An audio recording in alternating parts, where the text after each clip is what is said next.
Estamos de vuelta en nuestro bloque económico. Para hoy vamos a hablar de estas nuevas medidas laborales y de extensión laboral que se han dado, que ha dado el Estado para paliar un poco esta situación generada por el estado de emergencia y la inamovilidad, sobre todo. Estamos con César Punteano, que es profesor de SAN, en la línea telefónica para hablar de este tema. ¿Qué tal, César? ¿Cómo estás? Muy buenas tardes. Muy buenas tardes, Juan Carlos. Mucho saludarte, esta vez a distancia.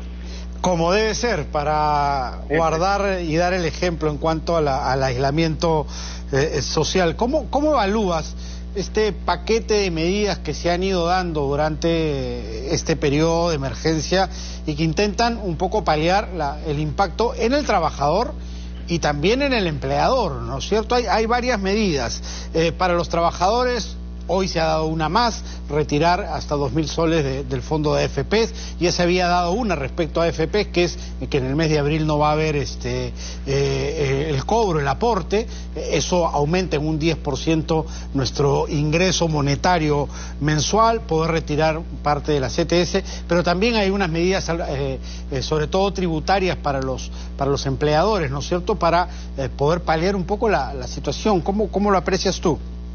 Efectivamente, Juan Carlos, ya se han ido dando algunas medidas, como bien señalas. Tributariamente, en su momento se prorrogaron los plazos para la declaración jurada del impuesto a la renta de las compañías, lo cual les da oxígeno definitivamente. Y recientemente, este fin de semana, se han dado 3 medidas concretas, 2 de ellas que van directamente al bolsillo de los trabajadores y una de ellas que beneficia directamente a las compañías. La primera, la que beneficia a las empresas, se trata de un subsidio para las empresas del sector privado, que se va a pagar este mes de abril. ¿Cómo es que se determina el subsidio? La empresa más o menos determinará, bueno, en realidad es la SUNAT la que determina el monto, pero para que entendamos cómo se calcula, esta se fija en función al total de remuneraciones que no excedan los 1.500 soles que hayan sido registradas en planilla en enero del 2020. Sobre ese total de remuneraciones se va a sacar el 35%. Ese es el monto del subsidio que la SUNAT le va a pagar a las empresas ahora en abril.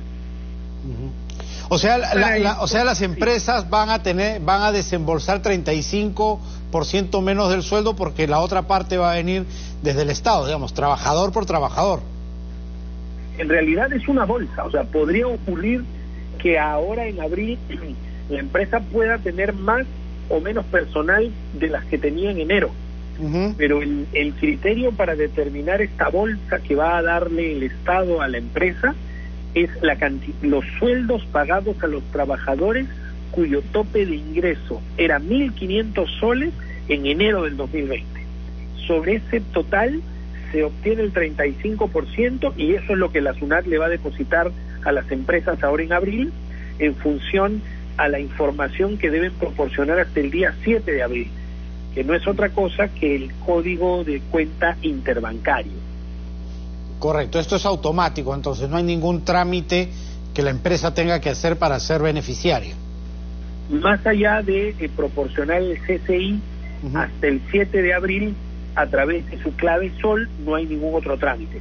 Pero ojo, hay que advertir a las compañías que para poder recibir el subsidio debieron haber pagado el aporte de salud del mes de enero, que debió pagarse en febrero, es decir, hay que estar al día con el pago del aporte. Y tampoco están comprendidos aquellos empleadores que están involucrados en este tema del pago de reparaciones civiles por casos de corrupción, ¿correcto? Y tampoco aquellas empresas que tengan deudas tributarias mayores a 5 UITs, tampoco van a estar comprendidas. Tienes que estar limpio y al día, digamos, para ser beneficiario. Exactamente, limpio y al día, exactamente. ¿Y qué pasa? Porque ya, 1.500 soles es un salario pequeño para un sector, una franja de la población laboral. Y los que ganan más, las empresas que pagan salarios más altos a sus trabajadores, ¿cómo hacen? Porque obviamente a más salario, más esfuerzo de la empresa para conseguir justamente ese dinero. Es correcto. Hay dos temas a tener en cuenta. La primera, que según las estadísticas, la remuneración promedio en el Perú de la población económicamente activa formal es de 1.750 soles, con lo cual este número de 1.500 no es un número elegido al azar, está muy cerca al promedio de los que ganan los peruanos. Y en segundo lugar, si estamos ante una empresa cuyas remuneraciones exceden los 1.500, es decir, no tiene nadie que gane ese monto, entonces no le van a dar el subsidio. El subsidio va para aquellos que tengan empleados con salario de 1.500 soles a menos. Esa es la regla. Correcto. Ahora, en el tema tributario también hay algunas medidas que se han dado para aliviar el bolsillo, ya no de la empresa, sino también del independiente, ¿no? De las personas particulares. Efectivamente, hay un par de medidas adicionales que las comentaste al inicio, que han sido también publicadas el día 27 de marzo, ¿no? En la primera es esta suspensión de la retención de los aportes a las AFPs. Es una medida bien interesante porque mucho se ha estado hablando en los medios, ¿no? De la posibilidad de que el Congreso estaba trabajando un proyecto de ley para que se pueda retirar el 25% del fondo de pensiones, pero lo que tenemos en concreto como norma vigente hoy es que las empresas no van a retener el aporte al fondo de pensiones, estamos hablando de un 10% de los sueldos de abril. Pero ojo, hay un tema bien interesante, no solo no van a retener el aporte al fondo, a la cuenta individual, sino que tampoco van a retener la comisión que cobran las AFP. O sea, estamos hablando del orden del 13%. Un 11.5, Juan Carlos, porque la diferencia es este aporte que uno hace o que va a la prima del seguro de invalidez y sobrevivencia. Eso sí es obligatorio. O sea, la gente va a recibir 11.5% más de su sueldo, por decirlo de alguna manera, ¿no? No es que me están aumentando el sueldo, sino que me están dejando de descontar. Ahora, a mí me llama la atención un tema bien particular aquí, que solamente están suspendiendo la retención del aporte a la AFP. No están haciendo lo mismo con la ONP. Y si bien en la estadística la mayoría de afiliados o la mayoría de trabajadores de la PEA están afiliados a la AFP, hay aproximadamente un par de millones de trabajadores que están afiliados a la ONP. Y estas personas han quedado fuera de la norma. Sí, y en verdad no se entiende. ¿Se les ha pasado tal vez? No creo. Lo que pasa es que en el caso, mira, acá hay algo muy particular también, Juan Carlos, que es el financiamiento de las pensiones.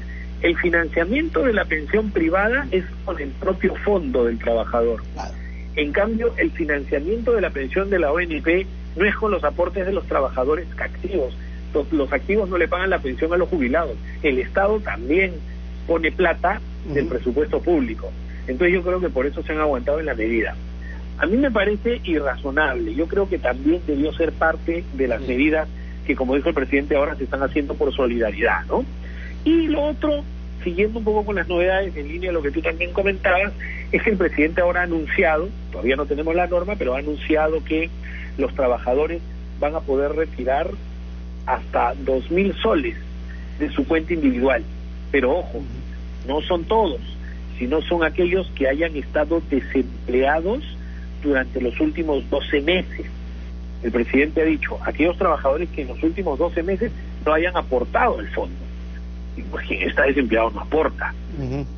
Entonces, salvo que esté trabajando, pero ya en el sistema informal, ¿no? Fuera de la planilla. Por supuesto. Entonces, estas personas van a poder retirar en dos armadas, ¿no? Entiendo que abril y mayo van a poder retirar 1.000 soles en cada mes. Esa es la novedad, que a mí particularmente me parece equilibrado el hecho de que no hayan abierto la puerta a un retiro masivo, ¿no? Porque, quieras o no, 25% de todos los fondos puede hacer tambalear el sistema. Y además no es plata que esté en el banco, ¿no? Es plata que está en bonos, en letras, está invertido, obviamente. Y además ha habido una caída en esas acciones, en esos bonos, ha habido una caída importante además. Efectivamente. Se va a vender a precio de regalo, ¿no? Es correcto, y eso va a golpear aún más al sistema, ¿no? Sí, totalmente de acuerdo contigo. Y a eso se suma lo de la CTS, ¿no? Correcto, que los trabajadores ya pueden disponer, pero ojo, acá hay un tema bien interesante sobre la CTS para las personas que nos están escuchando. Esta disponibilidad es temporal, es solamente hasta que culmine la emergencia sanitaria. Y ahí hay una diferencia, ¿no? Una cosa es la emergencia nacional, que ahora está vigente hasta el 12 de abril, y otra es la emergencia sanitaria, que está vigente hasta el 9 de junio. Son dos fechas distintas. Entonces, las personas pueden disponer libremente de sus fondos de CTS hasta el 9 de junio del 2020 y con un tope de 2.400 soles. Lo que dice la regla es que las entidades financieras deben desembolsar el monto a la simple o a la mera solicitud del trabajador, que puede ser presentada por teléfono, por internet, a través de cualquier medio, ¿no? Y habría que aclararle algo al público, porque está por depositarse el fondo de CTS, la mitad del sueldo que corresponde ahorita nomás, ¿no? En un mes más. Eso va a afectar porque si yo retiro 2.400 soles y quedo por debajo de los 4 sueldos, a la hora que se deposite esa mitad de sueldo, voy a poder retirar una cantidad menor, ¿no es cierto? Es correcto, es correcto lo que tú señalas. La idea es que este sea un retiro hasta por 2.400 soles, ¿no? Es decir, si yo, por ejemplo, hoy día retiro 1.000 soles, todavía tengo un rango de 1.400 soles más que podría retirar excepcionalmente. Pero luego de que yo ya, digamos, dispuse de este retiro, cuando ya me hagan mi siguiente depósito, para poder calcular, cuando volvamos al sistema, digamos, de la regla general del exceso de 4 sueldos, ya va a haber menos plata en mi fondo, ¿no? Claro, ahí se va a equilibrar la cosa, hay que tener cuidado, hay que hacer bien los números. Hay que hacer bien los efectivamente, números. hay que mirar bien, ¿no? Porque si bien efectivamente ahora en el país, pues todos, y digo todos, estamos sufriendo el impacto de una u otra manera de la pandemia y de las medidas que el gobierno ha dictado para evitar que se propague el coronavirus, definitivamente pues hay que pensar bien si conviene o no sacar la CTS, ¿no? Yo particularmente creo que no es del todo conveniente, porque la CTS al final del día es un colchón para cuando la gente se quede sin trabajo. Y es altamente probable que haya muchos ceses en estos meses que vienen. Hay que tener en cuenta que no es que la cuarentena se levante y ya todo el mundo vaya a trabajar a la normalidad. Claro, ya el presidente lo ha dicho, esto va a ser paulatino, Por supuesto, o sea, hay muchos sectores que o se van a recuperar u otros que no lo van a hacer. Entonces hay que pensar muy bien antes de, digamos, emocionarse e ir corriendo al banco a sacar la plata. Correcto. Muchísimas gracias, César, por los apuntes y tu participación en contacto. Gracias, Juan Carlos, gracias, muy amable. Cerramos nuestro bloque económico.